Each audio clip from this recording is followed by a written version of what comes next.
नमस्कार दोस्तों, इस वीडियो में देखेंगे केंद्रीय नारकोटिक्स ब्यूरो की वेबसाइट पर पात्र और अपात्र किसान वर्ष 2022-23 के लिए उनकी सूची अपलोड हो गई है।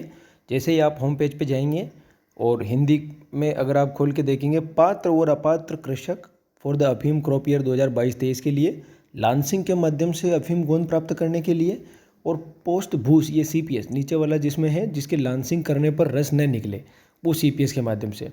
तो लांसिंग के माध्यम से पात्र कृषक और अपात्र कृषक दोनों की अलग अलग सूची रहेगी और ये अपनी अपनी इकाई आप सेलेक्ट कर लें। मैं राजस्थान इकाई की बात करता हूँ, चित्तौड़गढ़ या भीलवाड़ा की बात कर लेते हैं अपन। भीलवाड़ा की बात करते हैं, सूची डाउनलोड होती है और ऐसे ही अपन अपात्र कृषकों की सूची भी डाउनलोड कर लेते हैं। अपात्र कृषकों में भी भीलवाड़ा राजस्थान, तो ये सूची भी अपन अलग से डाउनलोड कर लेते हैं। ठीक है, अब जो डाउनलोड हो चुकी है अपन इसको देख लेते हैं। भाई राजस्थान भीलवाड़ा एलिजिबल, तो सबसे पहले तो एलिजिबल की रहेगी कौन सी, ये लांसिंग वाली बात कर रहे हैं अपन, जिसमें अफीम की चिराई होगी और अफीम निकाली जाएगी। तो इसमें 4.2 और उससे अधिक वाले पैराग्राफ नीति के पैराग्राफ 2 के 1 नंबर पॉइंट के हिसाब से ये सूची बनाई है। अब इसमें 7 नंबर पॉइंट के हिसाब से सूचियाँ वो अब आएगी। पिछले वर्षों की जो औसत 4 सालों की औसत वगैरह है, ये तो पिछले साल 2020-21 में 21-22 में जिन लोगों ने अफीम केंद्र पे दी हैं उनके ये बेगूं, चित्तौड़गढ़ बेगूं, ग्राम बरनियास ये वगैरह वगैरह, ये भिचौर ग्राम, नाल, मेघनिवास खुर्द, चाउंडिया, अमरतिया, तेजपुर, ये सारे गांव, चरछा, अनोपुरा, है ना। आप अलग अलग देख सकते हो। आप बेगूं में चित्तौड़गढ़, गोंडता, गोरला, हाड़ों का खेड़ा, घनश्यामपुरा, ये अलग अलग नाम दे रखे हैं। घनश्यामपुरा, मांगीलाल धाकड़, नौलाराम धाकड़, बेगूं, तो इसमें इनने नाम दे रखे हैं। अब ये नाम जो हैं वो नाम किस हिसाब से दे रखे हैं, आप बिल्कुल सूची के फर्स्ट में आके देख लें पात्र कृषक का नाम, और उसमें पैरा 2 के फर्स्ट के तहत पैराग्राफ अफीम नीति के अनुसार के पैराग्राफ 2 के फर्स्ट के अनुसार।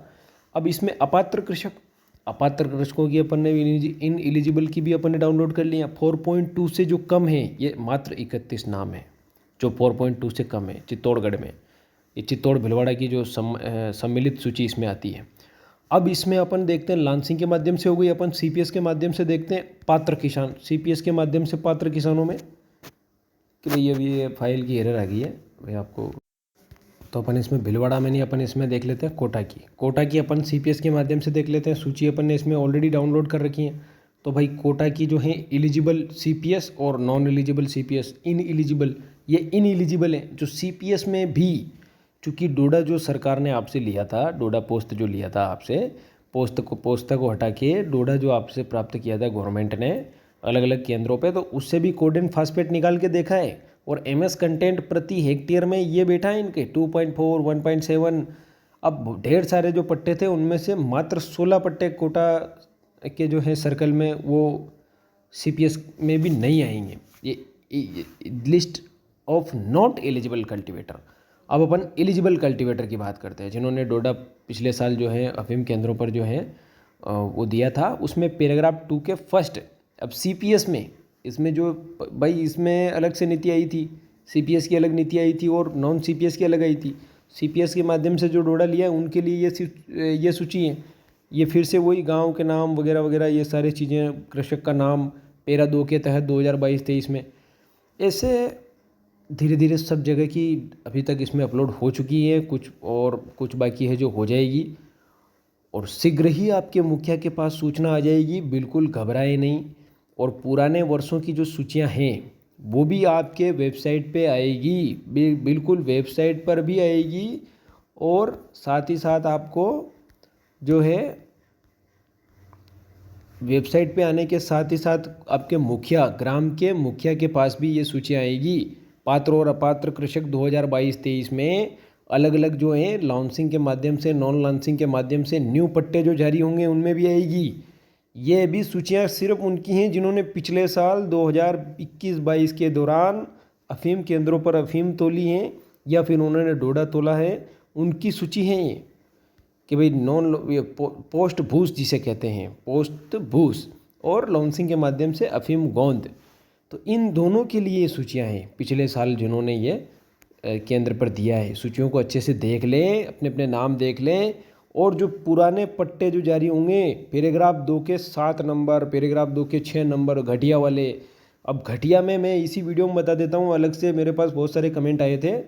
तो घटिया के लिए आपको देखो कुछ नहीं करना है, इसमें जो पॉलिसी है मैं आपको बताता हूँ। इसमें CPS वाली पॉलिसी में आपको ये पोस्ट भूसे वाली पॉलिसी में आपको इसमें बिल्कुल घटिया के बारे में भी डिक्लेयर किया गया है। जिस वर्ष आपका घटिया होने के कारण पट्टा कटा है उस वर्ष में आपके अफीम में मॉर्फिन का अवयव 6% से अधिक होना चाहिए। ये बार बार जो पॉलिसी के पैराग्राफ 2 के फर्स्ट की बात कर रहा है। फर्स्ट वाला तो ये है कि भाई फर्स्ट में ये है कि जिन्होंने 21-22 के लिए पोस्ट बूस्ट दी है बिना रस निकाले, उनके 4.2 3.0 से 4.2 के बीच में, तो वो तो पात्र रहेंगे, पात्र की सूची अलग है। और 3.0 से कम वाले अपात्र रहेंगे, उनकी सूची अलग इसमें लगा रखी है। अब इसमें 6वें नंबर का पॉइंट है कि भाई जिन्होंने 99 से लेकर 21-22 के दौरान जिनका पट्टा इस आधार पर रद्द कर दिया गया, वो घटिया किस्म की अफीम जमा कराई थी, लेकिन उसमें मॉर्फिन का अवयव 6% से अधिक था। अब ये बहुत सारे पुराने डेटा में जो सूचियाँ जो ऑनलाइन डाल रखी है सरकार ने, तो ऑनलाइन में उनके मॉर्फिन का उसमें कोई कॉलम नहीं है। तो ये जानकारी आप अपने जिला कार्यालय से प्राप्त करें, जिला नारकोटिक्स कार्यालय। दूसरी बात यह है, ऐसे किसान जिन्होंने 98-99 से लेकर 20-21 के दौरान जो पट्टे रद्द हो गए थे, लेकिन उन्होंने लाइसेंस के रद्द किए जाने वाले वर्ष को मिलाकर लगातार 4 वर्षों तक ऐसी औसत अफीम मॉर्फिन जमा कराई है जिनके कुल MQI अगले वर्ष की लाइसेंसिंग नीति के लिए निर्धारित, मतलब जिस वर्ष आपका पट्टा कटा है उस वर्ष आने वाली फर्दर आने वाली नीति में जो मिनिमम रिक्वायरमेंट थी, कम से कम ज़रूरत थी, या तो उसके 100% के बराबर हैं या उससे अधिक हैं। 4 वर्षों का औसत जिस वर्ष कटा है उसको मिला के, तो आप उसके लिए बिल्कुल पात्र रहेंगे। तो ये सूची भी अब बन के अपलोड होगी, उसमें बाकायदा लिखा जाएगा सूची में कि पैराग्राफ 2 के 7वें के अनुसार, 6वें के अनुसार, तो अलग अलग सूचियाँ ये अपलोड होगी एक एक पॉइंट के हिसाब से। ये सारी शर्तें हैं, 9 शर्तें इसमें जो दे रखी हैं, ये 9 कंडीशंस खेती की पात्रता की शर्तें हैं। ये अलग अलग से उनकी सूचियाँ जो है, बिल्कुल घबराए नहीं। देखो हर चीज़ में समय लगता है, हज़ारों कृषक हैं और इसमें थोड़ा समय लगेगा, पर धीरे धीरे सब वेबसाइट पे भी आएगी, मुखिया के पास भी सूचना आएगी। तो बिल्कुल आप आराम से, अभी पिछले साल जिन्होंने जो खेती करी थी उनके पात्र अपात्र की सूची आ गई है। और ये वीडियो सिर्फ एजुकेशनल पर्पस से मैं बना रहा हूँ, इसका कोई मतलब नहीं है सरकारी कोई ऑथराइज वो नहीं है। ऑथराइज, मेरी बात सुनो, कि कहने का मतलब ये है कि भारतीय राजपत्र को पढ़ के आपको समझाने की कोशिश है, ये एजुकेशनल पर्पस के हिसाब से हैं। मैं आपको कोई ये जो है विश्वास दिलाना नहीं चाहता या कोई फालतू बात आपको गुमराह नहीं करना चाहता हूँ। बिल्कुल निश्चिंत रहे इस बात से। धन्यवाद।